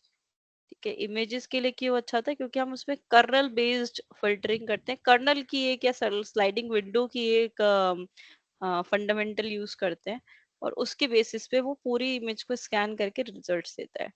अब जो नेचुरल लैंग्वेज प्रोसेसिंग हम पढ़ने जा रहे हैं, please keep in the mind that कि हमने जो अभी तक आर्किटेक्चर्स पढ़े हैं वो नेचुरल लैंग्वेज को अंडरस्टैंड करने के लिए बहुत अच्छे नहीं है। ना ही एमएलपी बहुत अच्छा है। एमएलपी मतलब मल्टी लेयर परसेप्ट्रॉन, जिसमें फुल्ली कनेक्टेड लेयर्स होती थी, सबसे फर्स्ट वाला, तो वो भी बहुत अच्छा नहीं है नेचुरल लैंग्वेज प्रोसेसिंग के लिए। और सीएनएन्स भी बहुत अच्छे नहीं हो पाते, क्योंकि नेचुरल लैंग्वेज में कंटेक्स्ट आता है, मतलब एक लाइन को आगे वाली लाइन से लिंक करना है, या आधा वर्ड बोल के छोड़ दिया, इसके आगे के वर्ड्स बताने हैं, तो नेचुरल लैंग्वेज में आपको वर्ड आगे के बताने हो सकते हैं, या फिर सेंटिमेंट समझना हो सकता है पूरे जितना भी बोला गया उसका सेंटिमेंट क्या था, या कॉल चली उस कॉल का फीडबैक अगर रिकॉर्ड होता है तो उसका क्या सेंटिमेंट है, वो अंडरस्टैंड करना, या फिर उसमें ऐसे वर्ड्स आइडेंटिफाई करना जो कि या तो किसी पर्सन का नाम हो या प्लेस का नेम हो, जिसको हम एनईआर बोलते हैं, नेम्ड एंटिटी रिकॉग्निशन बोलते हैं, वो करना, सेंटिमेंट एनालिसिस करना। तो इसके यूज केस ही अलग है।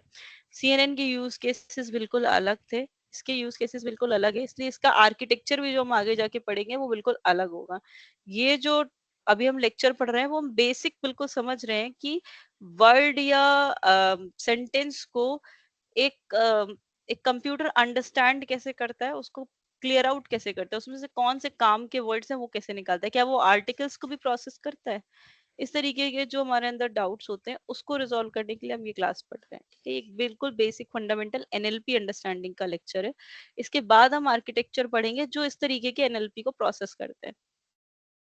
या ठीक है, ठीक है, तो natural language processing is defined as the branch of AI that provide computers with the capability of understanding text and spoken words in the same way of human being can. ठीक है, तो इसके एप्लीकेशंस कौन कौन से हैं जो हम बहुत यूज करते हैं, वो है चैटबॉट्स, हर जगह चैटबॉट्स लिंक्ड है। सेंटिमेंट एनालिसिस हो गई, लैंग्वेज ट्रांसलेशन हो गया, वॉइस असिस्टेंट्स हो गए, अलेक्सा को आपने बोल दिया वो चला देता है हनुमान चालीसा, फिर टेक्स्ट समराइजेशन हो गया, देन पर्सनलाइज्ड रिकमेंडेशंस भी हो गए। तो सबसे ज्यादा जो यूज होते हैं वो टेक्स्ट समराइजेशन वगैरह, आप न्यूज को जितना समराइज फॉर्म में वन शॉट में हम देखना चाहते हैं। ठीक है, ऐसे बहुत सारी चीजें हैं जो हम रोज यूज करते हैं, वो एनएलपी वाली ज्यादा यूज करते हैं एप्लीकेशंस वाइज। ठीक है, अब एनएलपी कहाँ पे आता है, तो बेसिकली ये जो इस तरीके के वेन डायग्राम्स है आपने बहुत सारे देखे हैं, बट इसमें ये वाला गोला चेंज है, ह्यूमन लैंग्वेज वाला। यहाँ पर ह्यूमन लैंग्वेज और एआई और कंप्यूटर साइंस के इंटरसेक्शन पे एनएलपी आता है। फेजेस ऑफ एनएलपी, अब आते हैं यहाँ से मुद्दे की बात। तो फेजेस ऑफ एनएलपी में ये 5 फेजेस हैं, जिसमें फर्स्ट है लेक्सिकल एनालिसिस और मॉर्फोलॉजिकल प्रोसेसिंग, दूसरी है सिंटैक्टिक, तीसरी है सिमेंटिक, चौथी डिस्कोर्स और पांचवी है प्रैग्मेटिक एनालिसिस। ठीक है, तो पहली वाली हम अंडरस्टैंड करते हैं। सबसे पहले लेक्सिकल में क्या होता है कि एग्जाम्पल से समझ लेते हैं कि हमारे पास ये सेंटेंस है, he goes to college, and we divide the sentence into smaller units। तो सेंटेंस को तोड़ लेते हैं, he then goes to college सब अलग अलग, and full stop अलग। So these are 5 tokens in a sentence। A paragraph may also be divided into sentences। तो अब ये रहता है टोकनाइजेशन, हम आगे जाके पढ़ेंगे। तो सबसे पहले हम सेंटेंस को टोकन्स में कन्वर्ट करते हैं। टोकन्स मतलब स्मॉलर चंक्स में, स्मॉलर यूनिट्स में कन्वर्ट करते हैं। अब वो बड़ा बहुत बड़े पैराग्राफ्स है, बुक के लिए कर रहे हैं तो सेंटेंसेस को भी टोकन्स बोल सकते हैं, और एक पैराग्राफ के लिए कर रहे हैं तो उस पूरे पैराग्राफ में जितने वर्ड्स आए उनको हम टोकन्स बोल रहे हैं। तो ये रिस्पेक्टिव आइडिया है, डिपेंड करता है जितना बड़ा आप डेटा सेट ले रहे हैं उसको किस तरीके से ट्रीट कर रहे हैं। फिलहाल यहाँ पर हम बात कर रहे हैं कि हमने उस सेंटेंस को छोटे छोटे वर्ड्स में तोड़ दिया जिनके कुछ मीनिंग होंगे। Divides it into meaningful lexemes. तो ये मीनिंगफुल लेक्सीम्स आ गए। ठीक है, जैसे कि ये टेक्स्ट था पैराग्राफ का, paragraph is a distinct sentence writing covering a one topic and so on. इस तरह से टेक्स्ट था और उस टेक्स्ट को यहाँ पर सेंटेंस डिटेक्शन भी कर लिया। तो मतलब इस तरीके से भी हम टोकन्स में कन्वर्ट कर सकते हैं। एक पिछला वाला तरीका था, एक ये तरीका है। अब आता है सिंटैक्टिक एनालिसिस और पार्सिंग। ठीक है, तो पार्सिंग में क्या करते हैं, जो भी इनवैलिड सेंटेंसेस होते हैं वो सारे हटा देते हैं। ठीक है, तो इस फेज में क्या होता है, in this phase the sentence is checked whether it is well formed और नॉट। तो देखते हैं कि word arrangement is studies and syntactic relationship is found between them. It is check the word arrangements are and the grammar वगैरह चेक करने के बाद वो सेंटेंस अगर नहीं ग्रामेटिकली करेक्ट है तो उसको रिजेक्ट कर देते हैं। For example this sentence Delhi goes to him is rejected by the syntactic parser. तो ये रिमूव हो जाएगा सेंटेंस।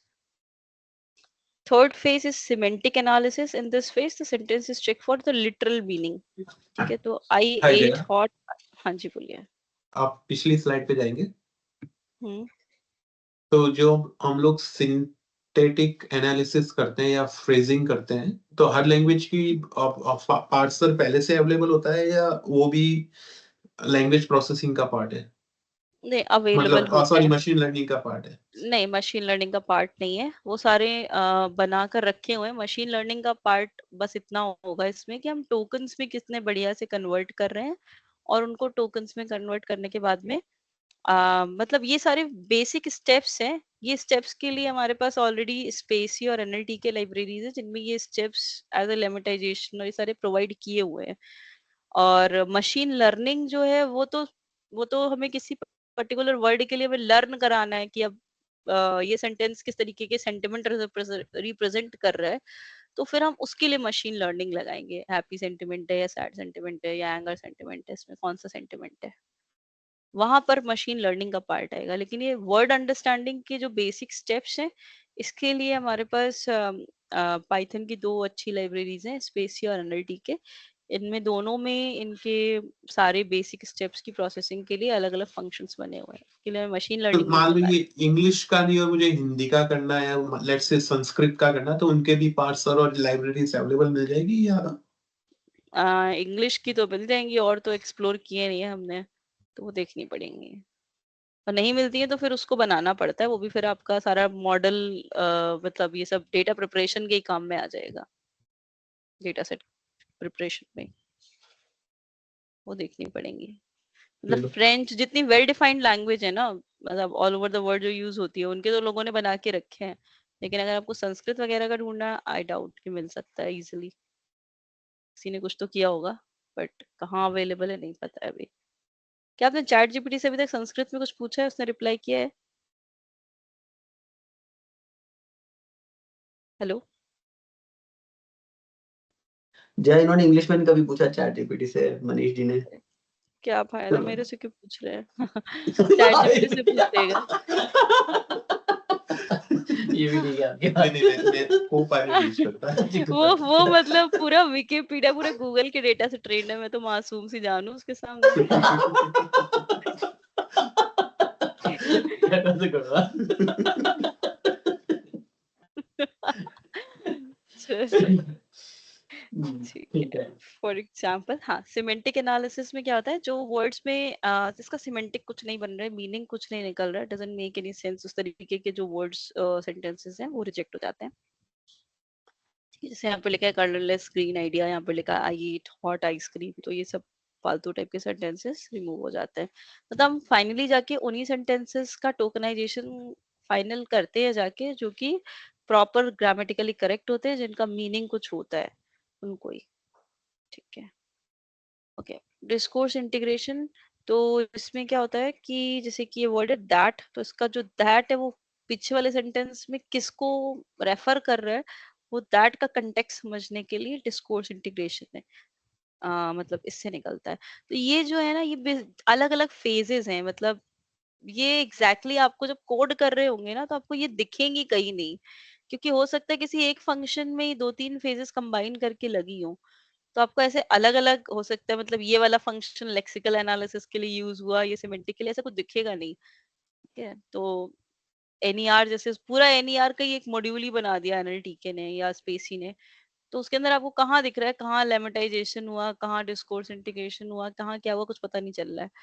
ठीक है, बट ये अलग अलग फेजेस हैं, इन फेजेस के टर्म्स में अंडरस्टैंड करते हैं, फिर आगे जाके जब बड़े मॉडल्स बनते हैं, तो इन फेजेस का कहीं कहीं नाम आता है, तो वी कैन लिंक कि ये किस फेज की बात कहाँ से लिंक हो रही है। ठीक है, तो ये बस बेसिक्स है इसका, थ्योरी। इसका कहानी मतलब इम्प्लीमेंटेशन थ्योरी से काफी अलग है। ठीक है, कहीं कहीं आएगा, आपको कुछ कुछ वर्ड्स मिल जाएंगे, बट सारे मिल जाएंगे इस पूरा स्टेप वाइज, वो कहना मुश्किल है। ठीक है, देन प्रैग्मेटिक एनालिसिस, तो प्रैग्मेटिक एनालिसिस में जैसे ये वर्ड है क्लोज द विंडो, तो अब इसको एज अ ऑर्डर इंटरप्रेट किया जाए या एज अ रिक्वेस्ट इंटरप्रेट किया जाए, तो उस तरीके की जो एनालिसिस है उसकी ये समझने के लिए प्रैग्मेटिक एनालिसिस होती है। ठीक है, discourse integration phase and pragmatic, ये दोनों फेज कंबाइंड है, पीछे वाले डिस्कोर्स इंटीग्रेशन और प्रैग्मेटिक एनालिसिस वाले, जिसमें कंटेक्स्ट भी हो और साथ के साथ वो रिक्वेस्ट है या ऑर्डर है वो भी अंडरस्टैंडिंग हो। ठीक है, तो एनएलपी के इम्प्लीमेंटेशन में क्या क्या है, इसमें हम सबसे पहले सेगमेंटेशन करते हैं एंड टोकनाइजेशन करते हैं, देन स्टॉप वर्ड्स रिमूवल करते हैं, फिर स्टेमिंग करते हैं, लेमेटाइजेशन करते हैं, पार्ट ऑफ स्पीच टैगिंग और नेम्ड एंटिटी टैगिंग। तो ये जो वर्ड्स हैं, इन वर्ड्स से आपको वो मिलेगा, जो कोड मिलते हैं या जो अलग अलग लाइब्रेरीज में जो मेथड्स मिलते हैं, वो इन इन स्टेप्स में मिल जाएंगे आपको। सेगमेंटेशन, टोकनाइजेशन, लेमेटाइजेशन, स्टेमिंग, ये सब मिल जाएंगे। ठीक है, तो ये सब क्या है उनको देख लेते हैं। तो जैसे कि फर्स्ट सेगमेंटेशन में we need to break the entire document down into its constituent sentences। जैसे कि यहाँ पर दो सेंटेंस हैं, the sky is clear, the stars are twinkling at night. तो ये दो सेंटेंसेस अलग अलग कर ली, जैसे हमने पीछे देखा था कि हमने अलग कर लेते हैं, पीछे हमने वर्ड्स अलग किए थे, इसमें सेंटेंस अलग कर रहे हैं। देन फिर टोकनाइजेशन में you break down your sentence into its constituent word and store them. जैसे the stars are twinkling at night सब अलग अलग कर लिए, each word is called token. ठीक है, क्योंकि आगे हम सब बात करेंगे कि हमने टोकन्स में डिवाइड कर लिया, तो टोकन्स मतलब क्या, किस में डिवाइड कर लिया, वर्ड्स को हमने टोकन्स की तरह स्टोर किया है। ठीक है, words such as was, in, is and the are called stop words and can be removed। तो पीछे वाले सेंटेंस में जितने भी ऐसे वर्ड थे, the, are, at, ये सब हटा दिया हमने, बस आ गया stars twinkling night। तो केवल जो कीवर्ड्स होते हैं उनको केवल निकाल लेते हैं, और जितने भी स्टॉप वर्ड्स होते हैं इनको रिमूव कर देते हैं सेंटेंस से, जिससे हमारा लर्निंग जो होता है वो फास्टर हो जाता है। अब इन स्टॉप वर्ड्स को रिमूव करने के बाद में, जैसे कि याद करिए हम लोगों ने CNN में वन हॉट इनकोडिंग टाइप का रिप्रेजेंटेशन लेके आए थे हम, वैसे यहाँ पर भी डिक्शनरी बेस्ड हम इन वर्ड्स को भी आगे जाके इनकोडिंग्स में चेंज करेंगे, क्योंकि कंप्यूटर तो अंग्रेजी समझता नहीं है, उसके लिए तो सब कुछ नंबर है, तो वो नंबर के फॉर्म में हमें इन्हें लेके आना पड़ेगा, वो भी जीरोस एंड वंस के फॉर्म में हम इनको लेके आते हैं और फास्ट प्रोसेसिंग। ठीक है, इसके पहले हमने क्या मतलब वो जो मैं बोल रही हूँ वन हॉट एनकोडिंग, उसके पहले और भी 2-3 प्रोसेस है, उनको कर लेते हैं। स्टेमिंग में हम क्या करते हैं, we process this is the process of obtaining the word stem of the word, मतलब कि बेसिक वर्ड जो था स्किपिंग, ईडी या एस, जो भी हम डिफरेंट डिफरेंट वर्ब के फॉर्म्स लगाते हैं वो सब हटा देंगे, केवल बेस वर्ड लेके आ जाएंगे, वो काम करते हैं स्टेमिंग में। फिर लेमेटाइजेशन में क्या करते हैं, जैसे कि ए एम आर एस जो भी थे, उनके उनके भी बेस मेन वर्ड पे जाके पहुंचते हैं, तो root stem of a word, तो वहां पर उसको भी चेंज कर देते हैं। You can also identify base word for different word based on the tense, mood, gender etcetera. ठीक है, तो इसको हम लेमा बोलते हैं। इज एम आर सब बी के अंदर आते थे। पूरा अंग्रेजी जहाँ से हम लोगों ने इंग्लिश पढ़ना शुरू किया था बिल्कुल छोटे में, वहां से बिल्कुल स्टार्ट हो रहा है। सब्जेक्ट प्रेडिकेट वहां से तोड़ना स्टार्ट करते हैं, नाउन प्रोनाउन वो समझता है, पार्ट्स ऑफ स्पीच टैगिंग अभी आने वाला है आगे, तो वो आता है। तो पूरा जैसे बच्चे इंग्लिश पढ़ते हैं, ऐसे हमने कंप्यूटर को भी एनएलपी सिखा रखा है। बनाया तो इंसान नहीं है, तो जैसे ही हम लोगों ने समझा था वैसे ही इसको भी समझा रखा है, तो वो बिल्कुल बेसिक से चल रहा है। ठीक है, फोनीम सोनीम सभी अंडरस्टैंड करता है। फिर आ जाते हैं पार्ट्स ऑफ स्पीच टैगिंग पे। तो अब हम इसे नाउन, वर्ड, आर्टिकल सब बताते हैं कि क्या क्या होते हैं यहाँ पे, द, स्टार, स्टार ट्विंकलिंग, तो ये सब क्या क्या है वो सारे बताते हैं। फिर नेम्ड एंटिटी टैगिंग करते हैं, मतलब कि नेम ऑफ, हम उसमें से जो भी नेम्स हैं या ऑर्गेनाइजेशन के नेम्स हैं, लोकेशन है, पर्सन के नाम है, वो सबकी टैगिंग करते हैं। ठीक है, उसके बाद हम मशीन लर्निंग की एल्गोरिथम्स को ट्रेन कर सकते हैं उन टैग्स के लिए, कि अगर नाम है तो ये सारी तरीके के नाम होते हैं इसमें, जो पर्सन का नेम है तो वो बहुत सारे टाइप के नाम हो सकते हैं। तो हम सारे नामों को पहले किसी सेंटेंस में टैग करते हैं और उन पर्टिकुलर टैग्स के लिए अपने मॉडल्स को ट्रेन करते हैं, तब जाके आपका सिस्टम कोई भी सेंटेंस देने के बाद नाम पहचान पाता है कि इसमें से नाम कौन सा है। पर्सन का नाम बता के दो तो वो उसमें से तब निकालता है। ठीक है, अच्छा। तो जो क्लासिकल नेचुरल लैंग्वेज के मॉडल्स थे, एनएलपी के मॉडल थे, उसमें सबसे पहले लैंग्वेज डिटेक्शन होता था कि किस लैंग्वेज के बारे में, जैसे भी आपने बोला इंग्लिश का लेमा अवेलेबल है, स्पेनिश का, किसका किसका। तो इतना मुझे पता है कि जितनी बेसिक वर्ड नोन लैंग्वेजेस है उनका सबका अवेलेबल है। जो आप अभी यूज केस बोल रहे थे संस्कृत या और अदर लैंग्वेजेस को, उन पे भी रिसर्च ही चल रही है। इंग्लिश का भी लोगों ने ट्राई किया है, जैसा कि हम व्हाट्सएप पे चैट करते हैं उस तरीके का, तो वो अभी सब रिसर्च फेज में है। ठीक है, इसमें प्री प्रोसेसिंग जो आता है उसमें जैसे हम सारे टोकनाइजेशन कर लेंगे, फिर टोकनाइजेशन करने के बाद में ये सारा lemmatisation, stemming, stop word removal, ये सब कुछ करने के बाद में जो हमारे पास सेंटेंस निकलता है उसमें से हम फीचर्स अंडरस्टैंड करते हैं। फिर उनके बेसिस पे उन फीचर्स के बेसिस पे सेंटिमेंट एनालिसिस या क्लासिफिकेशन या एंटिटी एक्सट्रैक्शन, कौन सा इसमें से कौन कौन सी टाइप की एंटिटीज है, वो सारा ट्रांसलेशन या मॉडलिंग वगैरह का काम होता है। ठीक है, सॉरी। दूसरा जो होता है वो डीप लर्निंग की अप्रोच है। इसमें हम क्या करते हैं, इसमें हम टेक्स्ट की प्री प्रोसेसिंग कर लेते हैं, मतलब उनको वर्ड से हमने सीधा सीधा वन हॉट वेक्टर्स में कन्वर्ट कर लिया बेस्ड ऑन सम डिक्शनरीज। उनको देखेंगे हम लोग इम्प्लीमेंटेशन के टाइम पे। तो हमने डिक्शनरी बनाते हैं, पूरी डिक्शनरी, जैसे आप, जो हमारे पास डिक्शनरीज होती थी घर में, बुक होती थी डिक्शनरी वाली, उसमें से हर एक वर्ड का क्या क्या लोकेशन है, कितने नंबर, मतलब पहले से स्टार्ट से ए से वो स्टार्ट होती है, तो 1 2 3 4 ऐसे काउंट करते जाएंगे हमारा वर्ड किस नंबर पे आ रहा है, उसके हिसाब से भी होती है। डिफरेंट डिफरेंट टाइप की डिक्शनरीज को हम क्रिएट करते हैं। वो एक बेसिक टाइप, मैंने आपको बताया कि बेसिक टाइप की डिक्शनरी वो होती है। हम वर्ड का नंबर पता कर लेते हैं हमारा किस नंबर पे आ रहा है, और वही नंबर को बाइनरी में कन्वर्ट करके उसका एनकोडिंग जनरेट कर लेते हैं। ठीक है, तो एक ये तरीका होता है डिक्शनरी बनाने का, और भी बहुत सारे तरीके हैं, वो बहुत सारे मेथड्स हम डिस्कस करेंगे। उसके बाद उन बेसिस पे हम एक एम्बेडिंग क्रिएट करते हैं। एम्बेडिंग मतलब वही वो जीरोस और वंस वाला वेक्टर जो हमने क्रिएट कर लिया यूजिंग एनी स्टाइल, और उसको करने के बाद हम पूरा मॉडल लगा देते हैं हिडन लेयर के साथ में, आउटपुट यूनिट के साथ में। तो ये जो पहले काम था ना, टोकनाइजेशन अलग किया, फिर मॉडलिंग अलग करी, फिर आउटपुट निकाला, तो वो सब यहाँ पे कुछ नहीं होगा। सीधा डीप लर्निंग ये सब कुछ हैंडल करेगा, प्री प्रोसेसिंग भी वही करेगा, मॉडलिंग भी वही करेगा, और सब कुछ करने के बाद आपको सीधा आउटपुट देगा।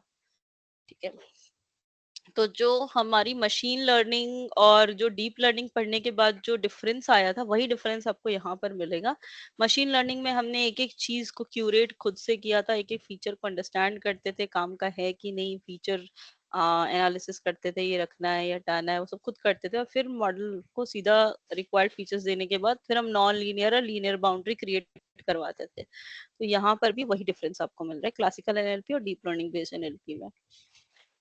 अब इसके लिए हमारे पास अलग अलग आर्किटेक्चर्स अवेलेबल है। मैंने यहाँ पे सबका कंपैरेटिव एक चार्ट डाला है जस्ट फॉर बेसिक अंडरस्टैंडिंग, जिसमें से आरएनएन को अब हम डिटेल में पढ़ेंगे, क्योंकि ये आरएनएन जो है वो कर सकता है नेचुरल लैंग्वेज प्रोसेसिंग वाले जितने सेंटेंस बेस्ड जितना भी काम होता है वो आरएनएन से स्टार्ट होता है। ठीक है, तो ये दिख रहा है, बहुत छोटे हो गए, आपको विजिबल है? मल्टीलेयर परसेप्ट्रॉन तो हम जानते हैं ऐसा दिखता है। फिर हमने देखे यहाँ पर CNN। हेलो, कॉल चल रही है कि बंद हो गई? हाँ जी, हाँ, दिख रहा है प्रेजेंटेशन, भैया। हाँ ठीक है, ठीक है। तो ये CNN बेस्ड हमने देख लिया, इसमें इस तरीके से लेयर्स आती हैं, पूलिंग वूलिंग के लेयर्स आती हैं, फुल्ली कनेक्टेड आती हैं, ये हमने देख लिया। अब यहाँ पर आते हैं, ये हमारा रिकरेंट न्यूरल नेटवर्क है। एक्चुअली करते क्या है, मैं थोड़ा आइडिया दे देती हूँ आपको कि यहाँ पे करते क्या है। तो ये जो आप एक लाइन देख रहे हैं, ये इनपुट मान लीजिए, ये वाली सेल मल्टीलेयर परसेप्ट्रॉन का ये थोड़ा सा अलग तरीके का रिप्रेजेंटेशन है, आ रहा है थोड़ा अलग तरीके का कनेक्शन है इसमें। तो ये वाला एक यूनिट उठाया इनपुट का, जो कि हमने यहाँ रखा है X1 में, और आउटपुट उठा लिया, मान लेते हैं ये वाला, और इसमें 3 हिडन लेयर ना मान के, मान लेते हैं, चलो 3 मान लो, 3 हिडन लेयर है, इन सबको एक यूनिट मान लो जिसको हम S से रिप्रेजेंट कर रहे हैं। ठीक है, और इस सारे आर्किटेक्चर को ऐसे X2 मतलब हॉरिजॉन्टली ना समझ के वर्टिकली खड़ा कर दो इस आर्किटेक्चर को। ठीक है, तो ये सारी सेल्स नीचे आ जाएंगी। इसको हमने मान लिया सबको मिला के हमारा X है, ये एक X है, मतलब अगर एक वर्ड है हेलो, तो हमने उस हेलो को HELLO सबको अलग अलग हमने इस तरीके के वेक्टर में चेंज करा हुआ है, जिसमें से अभी हम केवल इसमें H सप्लाई कर रहे हैं। जो H की इनकोडिंग है वो है 10001, 5 नंबर से हमने उसको इनकोड कर रखा है। ठीक है, हर एक कैरेक्टर की इनकोडिंग कर रखी है, मान लेते हैं इसमें, तो ये कैरेक्टर के सारे वो 10110 है, और ये वो यहाँ पर इतनी सारी ना हो कि एक होगा जो ये बताएगा कि ये H है कि नहीं है, या ये H के बाद में E आएगा या नहीं आएगा, उसका ये नेक्स्ट कनेक्शन बनेगा। तो कुछ इस तरीके का है कि मल्टीलेयर परसेप्ट्रॉन का जो इनपुट आउटपुट है, इसको आप लैंडस्केप ना करके इसको पोर्ट्रेट में खड़ा कर दो, और उसको करने के बाद एक सेल बनता है RNN का। कुछ हल्की फुल्की अंडरस्टैंडिंग हुई? बहुत ही हल्की फुल्की। ठीक है, तो ये बहुत ही बेसिक लेवल की अंडरस्टैंडिंग है, इतने से मेरा काम चलता है। बट हाँ, मैं आपको डिटेल में पढ़ा दूंगी, डोंट वरी। ठीक है, क्योंकि मैंने इस पे काम किया है, LSTM पे मेरा रिसर्च में वर्क था, तो ठीक है, I understand, I will teach you this. अब आ जाता है डीप रीइंफोर्समेंट लर्निंग। उसमें क्या होता है, उसमें आपका स्टेट और एक्शन के बेसिस पे काम होता है, और जो आपका एजेंट होता है वो एजेंट कुछ पॉलिसीज बनाता है, वो भी नेटवर्क के बेस पे बना सकता है, और उन पॉलिसीज के बेसिस पे वो फाइनली एक्शन परफॉर्म करता है एनवायरनमेंट के ऊपर। तो इसका आर्किटेक्चर कुछ ऐसा दिखता है, और भी बहुत सारे आर्किटेक्चर्स हैं। अब यही आरएनएन का ही थोड़ा अपडेटेड आर्किटेक्चर्स होते हैं। आरएनएन के अपडेशंस जो आए थे, उनमें 2 अपडेशंस आए थे जो कि वेल यूज्ड हैं, वेल एस्टैब्लिश हैं, जिसमें से एक LSTM है, लॉन्ग शॉर्ट टर्म मेमोरी, जिसमें हम कुछ गेट्स वेट्स लगाते हैं, उनके बेसिस पे प्रोसेसिंग करते हैं। एक ही यूनिट में कई गेट्स लगे होते हैं, एक ही यूनिट मतलब एक इस वाली में भी LSTM लगा हुआ है, हर LSTM का एक सेल बना होगा, उसके अंदर इस तरीके का नेटवर्क होगा। ठीक है, अब ये समझ लो कि इसको जूम आउट करके एक पूरे सेल में डाल दो LSTM के, और ऐसे कई सारे LSTM के सेल्स कनेक्टेड होते हैं। ठीक है, और गेटेड GRU, मतलब ये GRU जो है वो है गेटेड रिकरेंट यूनिट। इसमें थोड़े अलग तरीके के गेट्स होते हैं, और इसमें थोड़ी अलग थोड़ी थोड़ी डिफरेंट फंक्शनैलिटीज हैं LSTM और GRU की। रिजल्ट में भी हल्का फुल्का चेंज आता है। ठीक है, अब आ जाते हैं ये तीसरी तरीके के जो आजकल बड़े पॉपुलर हो रहे हैं, but I haven't worked out on this, मुझे अभी तक चांस नहीं मिला इस पे काम करने का।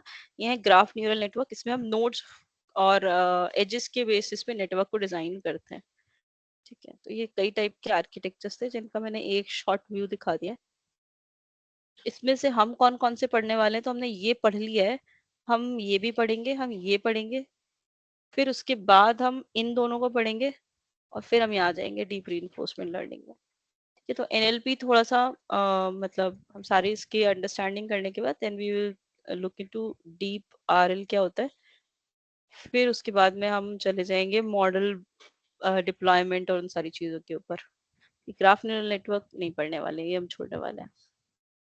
ठीक है, तो बस यहाँ तक की स्लाइड्स हैं, बी प्रिपेयर्ड। अरे टाइम भी ज्यादा हो गया, चलो फिर नेक्स्ट क्लास में मिलते हैं। ठीक है जी, कल ही है आई थिंक नेक्स्ट क्लास हमारी। हाँ Thank हाँ you. हाँ ठीक है, ठीक है। कल क्या है, 3 अक्टूबर है। ठीक है, अभी तो ऐसा कुछ नहीं है 3 को, I'll tell you जब भी नो कुछ वरीज, होएगा। Okay, thank thank you, you. Thank you. Okay, thank you. या बाय। Thank you. Bye.